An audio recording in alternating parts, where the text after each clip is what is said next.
یہ تین چیزیں، موقع، مزاج اور وقت، ان تین چیزوں کو سمجھ لینا ہے۔ اگر یہ نہیں سمجھیں گے تو پھر آپ کے اندر داعیانہ صفت پیدا نہیں ہوگی۔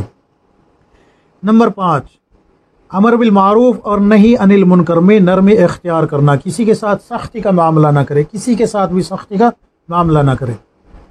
میرے عزیز ساتھیوں، جب بھی سختی کا معاملہ کریں گے تو لوگ ہم سے بدظن ہو جائیں گے، اس لیے کبھی بھی سختی نہ دکھائے اس میں۔ نمبر 6، نہی عن المنکر چپکے سے کرنا، یعنی کہ اگر کسی کو کسی برائی سے روکنا ہے تو اس کو آہستہ سے، آرام سے، تنہائی میں روکے، اس کو علل اعلان نہ کہے کہ یہ فلاں اس برائی میں ملوث ہے، اس کو یہاں سے نکالو۔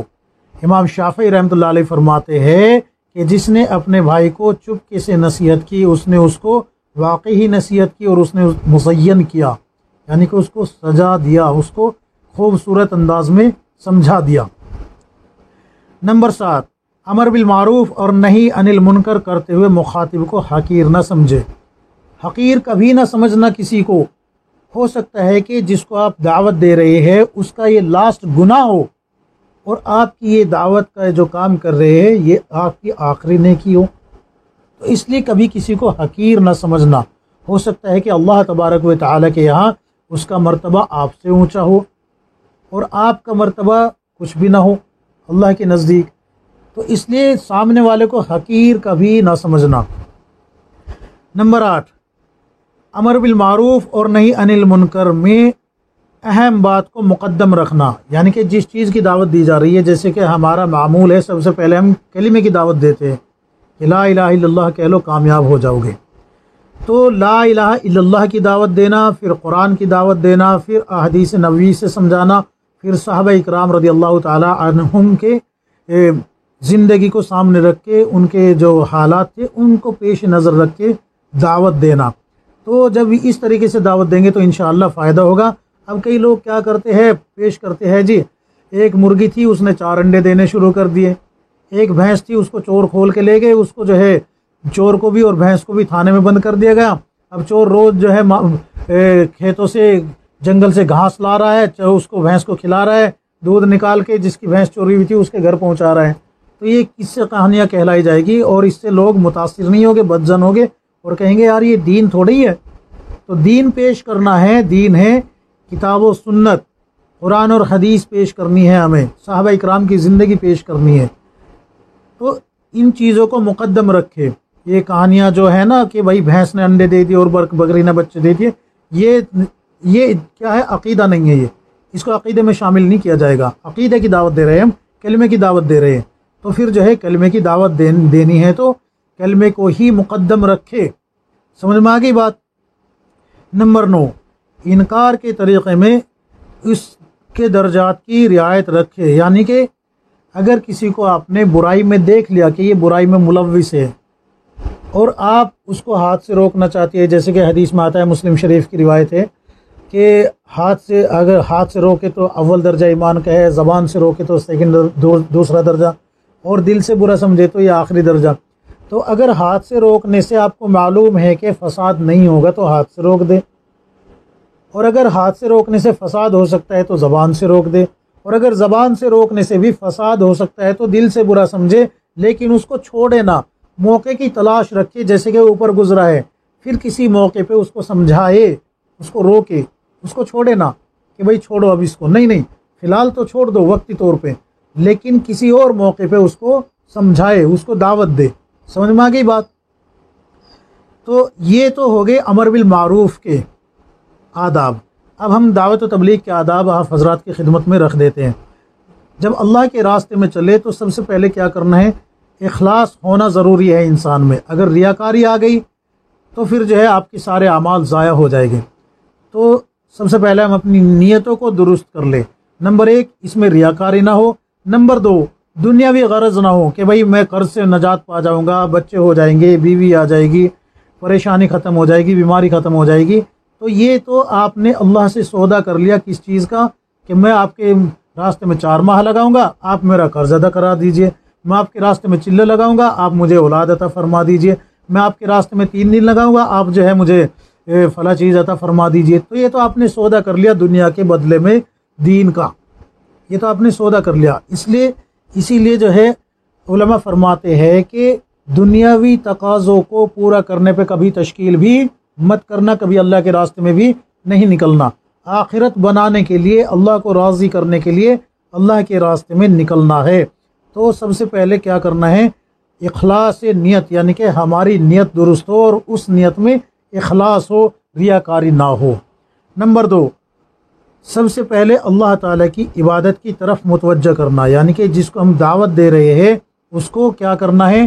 اللہ کی طرف متوجہ کرنا ہے، عبادت کی طرف متوجہ کرنا ہے. مثال کے طور پر ملاقات کے لیے گئے یا گشت میں گئے تو اس سے دعا کیے، سلام کیے، سلام کے بعد مصافحہ کیے، اس سے پوچھے بھائی نماز پڑھی ہے کہ نہیں پڑھی، اگر پڑھی ہے تو بتا دے گا، نہیں پڑھی ہے تو اس کو کوشش کرے مسجد میں لا کے نماز پڑھانے کی. ٹھیک ہے نا؟ تو اس طریقے سے کیا کرنا ہے؟ سب سے پہلے اللہ تعالیٰ کی عبادت کی طرف متوجہ کرنا. نمبر 3، دعوت دیتے وقت خود اللہ تعالیٰ کی طرف متوجہ ہونا، یعنی یہ دل میں یہ خیال رکھنا، اے اللہ تو چاہے گا تو اس کی اصلاح ہوگی، اس کو ہدایت ملے گی، اور تو نہیں چاہے گا تو نہیں ملے گی. اے اللہ تو مجھے بھی ہدایت پہ رکھ، میری بھی اصلاح فرما، اور جس کے پاس میں دعوت لے کے جا رہا ہوں اے اللہ اس کو بھی ہدایت عطا فرما اور اس کی بھی اصلاح فرما. تو یہ جو ہے کیا کرنا؟ اللہ سے یہ مدد مانگنا. سمجھ میں آ گئی بات؟ نمبر 4، اپنے خالق کے سامنے عاجزی کا اظہار کرنا، یعنی کہ اپنے آپ کو کمزور بتانا. اے اللہ میں کمزور ہوں، اے اللہ میں نادار ہوں، اے اللہ میں مفلس ہوں، اللہ ساری طاقت اور قوت کا مالک تو ہی ہے. اے اللہ تو چاہے گا تو ہوگا، تو نہیں چاہے گا تو نہیں ہوگا، میرے کرنے سے کچھ نہیں ہوتا. یا اللہ سب کچھ تیرے کرنے سے ہوتا ہے، تیرا غیر تیرے بغیر کچھ نہیں کر سکتا، اور تو سب کے بغیر سب کچھ کرنے پہ قادر تھا، قادر اور قادر رہے گا. انہ علی کل شیء قدیر. اے اللہ تو ہر چیز پہ قادر ہے، اور میں اللہ کمزور ہوں، اے اللہ میں محتاج ہوں اور تو بے نیاز ہے. تو اس طریقے سے جو ہے عاجزی اختیار کرنا. سمجھ میں آ گئی بات؟ نمبر 5، پوری امید کے ساتھ دعوت دینا، نا امیدی نہ دکھانا کبھی بھی. دیکھو اللہ کے نبی صلی اللہ علیہ وسلم طائف میں گئے، طائف میں جو 3 سردار تھے انہوں نے اسلام قبول کرنے سے منع کر دیا، حتیٰ کہ یہ کہہ دیا کہ ہمارے شہر سے نکل جاؤ. لیکن آپ صلی اللہ علیہ وسلم نا امید نہیں ہوئے، اور لوگوں سے بات کی. جب اور لوگوں نے بھی قبول نہیں کیا اور آپ صلی اللہ علیہ وسلم کے پیچھے لوگوں کو لگا دیا، لڑکوں کو لگا دیا، اور آپ صلی اللہ علیہ وسلم کے پیروں کو زخمی کر دیا گیا پتھروں سے، یہاں تک کہ آپ صلی اللہ علیہ وسلم کے جوتے مبارک خون جاری ہونے سے رنگین ہو گئے. تو اللہ تبارک و تعالیٰ کی ذات قہری کو جوش آیا اور فرشتے بھیجے، اور فرشتے نے آ کے کہا کہ یا رسول اللہ اگر آپ کہے تو ہم ان پہاڑوں کو دونوں کو ملا دے، جس سے کہ یہ طائف پورا کا پورا ختم ہو جائے، ان میں پس جائے.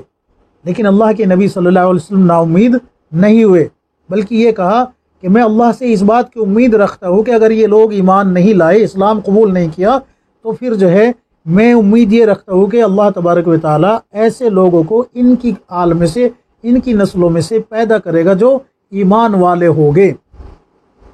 تو نا امیدی بالکل نہیں، امید نہیں توڑنا اللہ سے. انشاءاللہ آپ کی دعوت ضرور بضرور اثر ڈالے گی. نمبر 6، بصیرت کے ساتھ دعوت دینا، یعنی کہ توجہ کے ساتھ، آنکھیں کھلی ہوئی ہو، دماغ کھلا ہوا ہو، دل جو ہے مطمئن ہو. تو اس طریقے سے بصیرت کے ساتھ دعوت دینا.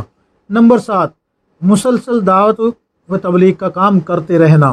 نمبر 8، امت کا غم اپنے دل میں پیدا کرنا. نمبر 9، درجہ بدرجہ امور اسلام کی دعوت دینا.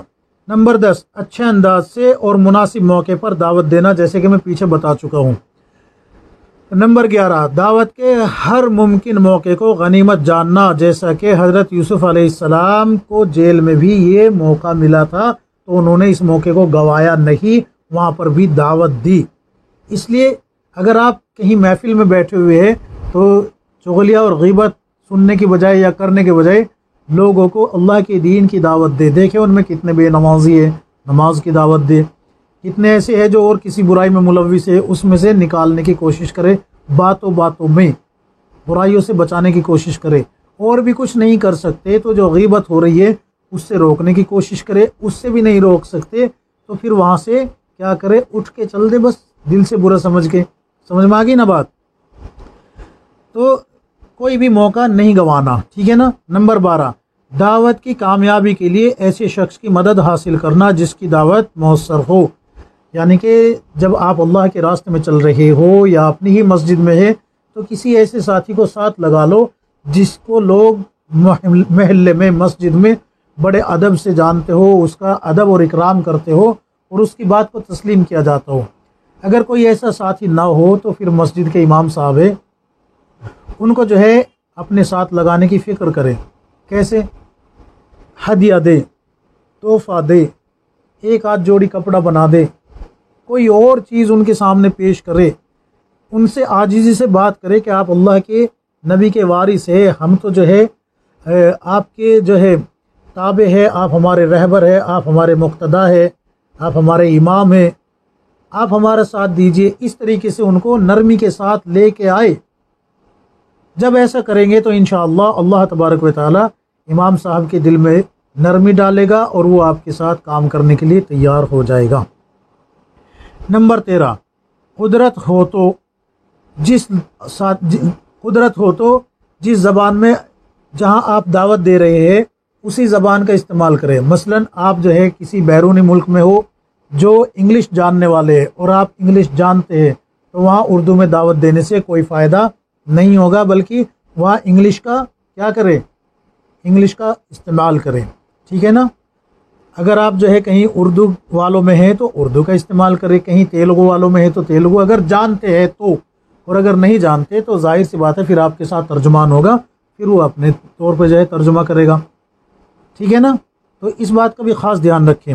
نمبر 14، دعوت کے قبول کرنے پر مدعو کو مجبور نہ کریں، یعنی کہ اس کو بالکل مجبور نہ کرے کہ بھئی تجھے یہ کام کرنا ہی ہوگا، تجھے ہمارے ساتھ چلنا ہی ہوگا، چلنا ہی ہوگا، چلنا ہی ہوگا۔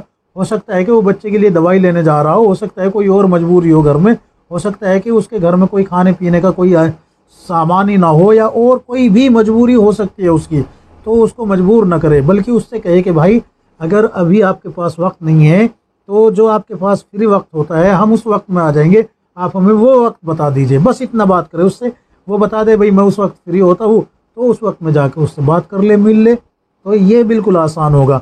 ورنہ اس کو جیسے ہی آپ مجبور کریں گے وہ بدظن ہو جائے گا اور دعوت و تبلیغ کے کام کرنے والوں سے بھی اور کام سے بھی کٹنا شروع ہو جائے گا اور دعوت و تبلیغ کی برائی کرنے والا بنے گا، اس لیے اس کو مجبور نہ کریں۔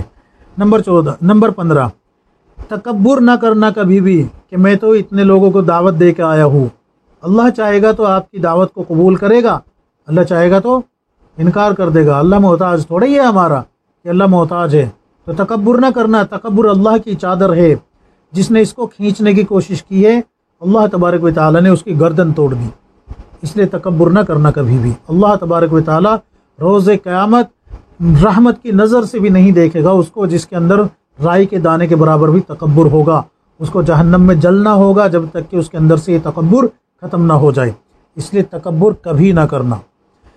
نمبر 16، اللہ تعالیٰ کے دین کی نسبت اللہ تعالیٰ کے دین کی نسبت پر ہر قسم کا مجاہدہ برداشت کرنا، اللہ کے راستے میں جو پریشانی آتی ہے ان کو برداشت کرنا اللہ کی رضا کے لیے۔ نمبر 16، فریضہ تبلیغ کی ادائیگی میں کسی کی مخالفت کی پرواہ نہ کرنا۔ کوئی کچھ بھی کہتا رہے ہو جی یہ تو چلر لگانے والے، یہ تو کھانے پینے والے ہیں، یہ تو جو ہے کیا بولتے کہ وہابی ہے، یہ تو دیوبندی ہے، یہ تو فلانے ہے، یہ تو ڈھمکانے ہے، یہ تو چلے والے ہیں، چلے کے پلے فلانا ڈھمکانا، کتنی گندی گندی باتیں کہتے ہیں۔ ابھی ویڈیو کے کومنٹس میں آئے ہوئے تھے بریلیوں کے کومنٹس کے یہ چلے میں ہوتی ہے، ان کی بیویاں جو ہے چلے میں ہوتی ہے، اس طریقے سے الٹے سیدھے کومنٹس، تو ان کی پرواہ نہ کرے، کچھ بھی کسی کی کوئی پرواہ نہ کرے، چھوڑ دے اللہ کی رضا کے لیے کہ اللہ تبارک و تعالی اس کا بہترین بدلہ ہمیں عطا فرمائے گا، اور اللہ ہم سے زیادہ بہتر بدلہ لینے والا ہے ان سے، بس چھوڑ دے اور اللہ سے دعا کرے اللہ ان کو ہدایت عطا فرما دے۔ اچھا جی، نمبر 18، مدعو کی طرف سے پہنچنے والی تکلیف پر صبر کرنا۔ کئی دفعہ ایسا ہوتا ہے نا کہ آپ نے کسی کو دعوت دی تو اس نے آپ کو بدلے میں سخت کلامی کر دی، تو اس سے جو ہے اس پہ صبر کرے، اس سے نا امید نہ ہو۔ اور نمبر 19،